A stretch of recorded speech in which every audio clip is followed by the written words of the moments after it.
right? So say that you have an idea now, or you're getting ideas from, some of the people that you're talking to one-on-one, or maybe you just see them asking questions. How do you actually evaluate that? And you know that if you put it in your Shopify store, it's going to start to sell. Or if you go to maybe create it yourself, that you don't spend all this time and, it never sells or anything like that. Well, there's some ways to start evaluating whether your potential ideas will work or not. And, the way we do this is, first, you can evaluate the market-based criteria and then the actual product-based criteria. Now, what I mean by market-based criteria is, first, how big is the potential market? How much money can you possibly make with this product realistically? So, for example, if you went into the niche of creating a product for grandmas that like punk rock, and that's kind of your monopoly, that's great, but you're probably not going to make 7 or 8 figures just from that, maybe, but, chances are the market's really small for that. So that's great to start out with, but you need to think that, this isn't just your whole business, that you're probably going to have to expand outward to a bigger demographic who likes punk rock, or maybe expand out to people who like just regular rock and roll, something like that. So it's good to start with that, but you need to, make sure that you're going to have some work to do in the future if you really want to make like a $1 million business. Now, as far as going through all these, this isn't, you don't have to check off every single thing here. In fact, some of the best-selling brands and products, they had like zero market data. Like when they went to, analyze if it would sell or not, there was nothing out there that would told them that it would. For example, like the Cirque du Soleil, the market research told them that there was no market for people who like acrobatic circus, flashy type stuff. They kind of invented the market. Now, on the other hand, there are some stuff that you do need to evaluate, though, especially, just the market-based criteria. So you don't go out there and then you realize, wow, this is a lot more competitive than I thought. Or, oh, this was just kind of a trend, and yeah, it's done well for the first 3 months, but now the trend's kind of dying. Or maybe, we did really well in December, but this is really kind of like a Christmas item. It's seasonal, so we're not really going to be able to scale our business because it was just like a Christmas-type product. Now, how do you evaluate like how competitive and how much competition you're going to have? Well, one thing you can do is just check out similar products, how well they're selling in other stores or brands, and what kind of stuff they're doing and what kind of numbers they're doing. And one of the easiest ways to do this is to go to Google and do a site search just on other e-commerce individual stores. You type in site : myshopify.com and then your keyword here. So you can do like dog toys or something like that. Now this is going to show you all the different, these are all just Shopify stores that are selling dog toys. So for example, we can take a look at this, their store. Now it looks, pretty decent so far. Looks like they're selling toys that are hard for dogs to destroy. And it looks like they're in business. You can go ahead here and take a look. They don't have a lot of reviews. And then what you want to do here is, Indestructible Dog, that's their brand. So you want to go around and kind of research, their fan pages, their Twitter.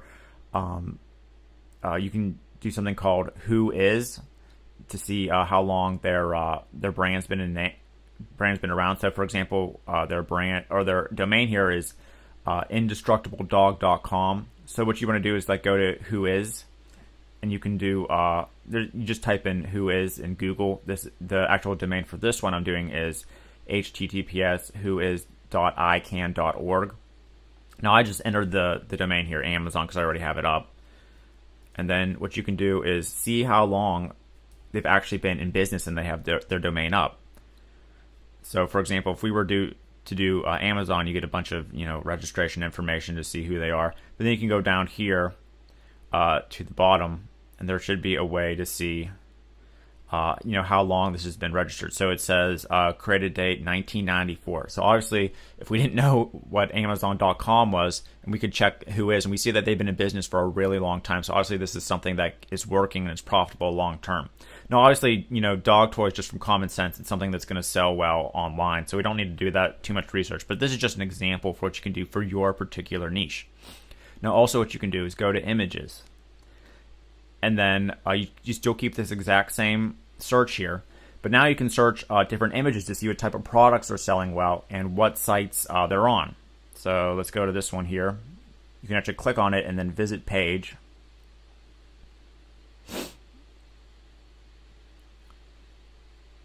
And go through here and check them out.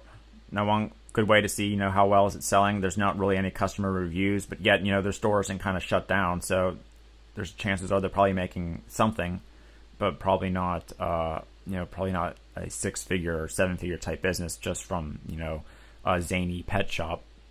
But this is some ways to go ahead and start searching competition. Now, what you want to do here is you also want to go to like Amazon.com and type in dog toys or whatever niche it is, and then check out how well stuff on Amazon selling. So here's one that's the moose here has almost 10,000 reviews. So obviously this is a really great selling tool or a great selling toy and niche. There's another one. So all these obviously, but this this niche is pretty much common sense. But if you didn't know, you can go ahead and start looking to see how well they're selling, and then we can check out what type of products these particular brands are. So this one is developed by someone called Kong. We can click on them, and then again we can go to like Facebook, Twitter, type in their name, see what kind of it looks like they have 2 pages here. They have 977 people like this. Now, if you think they might have like fake followers and they're trying to look bigger than they are, and maybe this isn't like a great niche, you can go to something called status people. Just do a search in Google for status people, and then you can actually check their followers to see how much are bought and which ones are actually real. So, for example, a popular one is Katy Perry. So 7% are just bought people to make her look bigger. Barack Obama, 9% are just fake followers. This is a kind of a cool thing. So here's one that where basically all of them were just fake. So it's another good way to get some ideas. And there's a lot of more tools. We don't have to go into all of them, but basically just some common sense to do some research on your potential market to see how much you can expect you're going to make. If it's something really niche and really small, if you have some work to do, or if it's too competitive and there's tons of other stores with that exact same product out there, and that's something you need to prepare for. Now also, is this something that's a trend or is it seasonal? A good thing to check out is Google Trends. All you have to do is go to trends.google.com, and then you can type in something here. For example, I keep hearing about this matcha tea stuff. So that would be a good keyword to enter to see if this is something that's just kind of a trend or if it's something that's kind of keep growing steadily. So we can check here from interest over time that there wasn't too much searches back in 2012, but now it seems to be growing steadily every year. So it wasn't just like a big spike where it suddenly just caught on and maybe it's going to die. But it looks like people are more interested overall. So this would be pretty good to get into. And then you can do some deeper research in Google Trends to see related topics. So McFlurry ice cream breakout. So this means that probably McDonald's is starting to incorporate matcha flavors in their McFlurries. Here's another thing that's a breakout. So they probably have some sort of bath matcha soap now. So this is something that looks like it's not just it's a trend, it's trending upward, but it's not something that's just going to die. So that might be a good category or something to create a product around using the matcha flavor.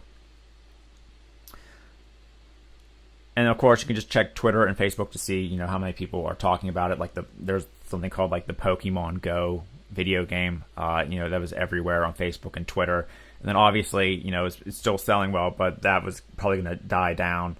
So, you can get a good idea if it's something that's just going viral and you probably can't keep up that kind of pace, or if it's something that's kind of growing steadily, like the matcha tea. Now, you can also do, you need to think about product-based criteria. So I'm talking about things like, what's the markup really going to be? How much are you going to be spending on ads versus how much you're really going to be pulling in? So something like, dog toys, you can't charge, $100 for a plush dog toy. We already saw that there's tons of sites out there already selling tens of thousands of these at, I think it was $9 on Amazon. So that's something you need to consider. Can you offer subscriptions to this? Is there ways that, maybe you can sell a $9 toy on the front end and make just $1, But can you get people into like a subscription where they get dog twice each month? Now, in that case, the answer is yes. That's pretty easy to do, and that's something you can make a lot more money in the back end. Now, what's your product size and weight? Again, now you don't need to go ahead and check out all these different things before you set up one page and do a test. We're going to go over how to test products in a second here. But don't get too caught up about answering all these questions because it's a lot more valuable to go ahead and take action and see what people are actually buying, what the market's really responding to, than theorizing about what's going to happen in 5 years, because you might not even get off the ground. However, though, like I said, the more effort you think you put into this, the more research, the more it's going to be easier a lot down the road. And this is something like your product size and weight, how durable it is, that might factor in, a couple years from now. So, for example, if people are looking for, your niche is customized furniture, and you get a bunch of orders for your customized furniture, but then you can't actually ship it without losing money on the orders. Well, that's something you should have considered before you even started out, and before you took the payments. That's another thing. Is your product seasonal? We went over that.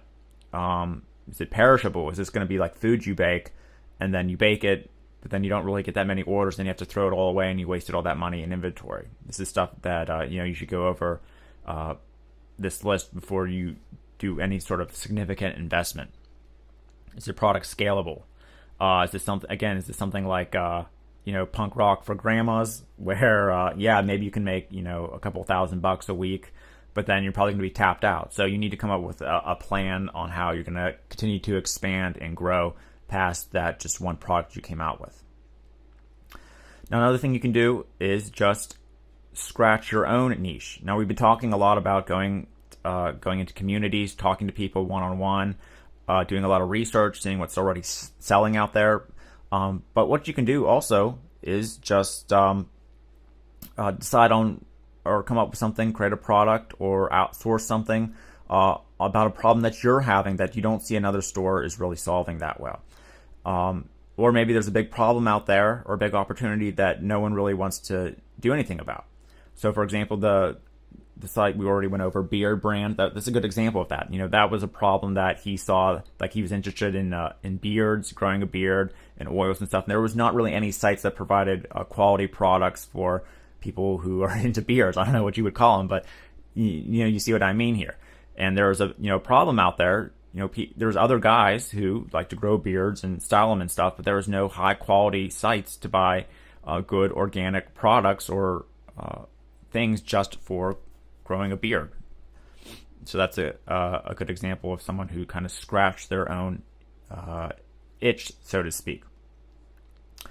Then the best validation of all, of course, is to actually pre-sell your product before you build a whole store, before you place an order with Alibaba, before you place an order with a wholesaler, and make sure that people are really going to buy it if you put it up online. And this is kind of like if you ever read the book The 4-Hour Workweek, the author Tim Ferriss, he goes into this idea of pre-selling your niche site or your I can't remember the term he used, but your muse business, that's what it was. Pre-selling your muse business before you put in all this effort. And this could be something as simple as, the conversations you're having in Facebook Messenger, or you're emailing, or, you're asking people these questions like, why are they frustrated about X? Why did they post about this in this community? Ask them, give them a link to your site, and then ask them to go ahead and buy it. See if they buy it. Because there's one thing between having conversations or asking friends if this is a good idea. And of course, your friends and your family and even, strangers online, they're going to tell you that, yeah, this is an awesome idea, go for it. But then whenever it comes time to pull out their credit card and actually buy it, well, maybe, it's not that great idea after all. And you got a lot of good feedback and information and a good idea, but then in the end, no one actually wants to go ahead and buy it because it's not really solving that big of an issue. So this is where it's really important. The more you can do of this step, actually pre-selling the products in some way, the better you can do. Now, this is really easy. What you can do here is go to a site. For example, here's one that I'm using called leadpages.net, and this is just going to create you a quick sales page. Nothing where we're spending months hiring someone to design it perfectly with our brand and logo. This is something that you can create in an hour to validate your product. And you don't have to use lead pages. This is just an example. There's other things like Insta Page Builder. There's something called ClickFunnels. There's all these even WordPress themes that you can buy for like $17. You can put up and have installed in an hour. And what you do for this, for example, is this is a way to quickly create sales pages or opt-in pages for you to get leads, but also for you to test your product. So in this case, they let you go ahead and search. They show this all templates thing here. Let's get rid of that. And you can go to, we would want like sales pages in this case. So we're going to click sales pages. And then you can use, go through, take a look at some of these templates. And then pick one that would be good for just doing a quick sale of your product, where you put up like a picture of it or an image, a buy button. You don't have to even integrate the buy button. So let's do this one here.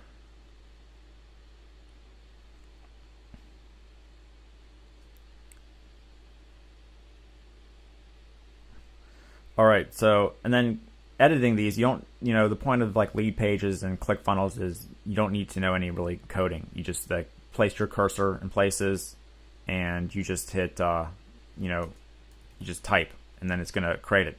So if you don't even have a logo yet, you can just hide the logo part. Obviously, this probably isn't a course, it's like a product. So what you want to do is like put your headline here.